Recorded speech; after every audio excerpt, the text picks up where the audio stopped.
CPM-ന്റെ Thiruvananthapuram Kattakada area committee ഓഫീസിന് നേരെ ആക്രമണം നടത്തിയ 5 SDPI പ്രവർത്തകർ പിടിയിലായിട്ടുണ്ട്.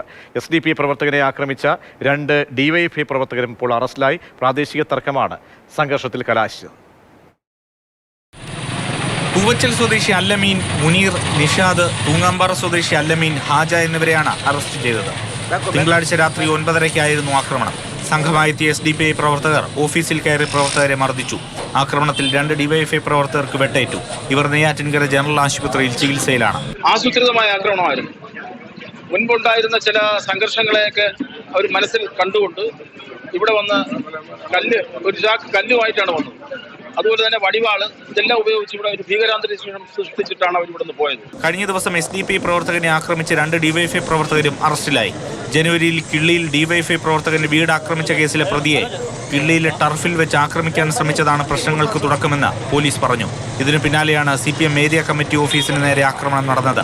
ബൈക്കിലെത്തിയ സംഘം CPM ഓഫീസിലേക്ക് ഇരച്ചു കയറി ആക്രമിക്കുകയായിരുന്നു. സ്ഥലത്ത് സംഘർഷാവസ്ഥ ഉള്ളതിനാൽ കൂടുതൽ പോലീസിനെ വിന്യസിച്ചു. മാതൃഭൂമി ന്യൂസ്, തിരുവനന്തപുരം.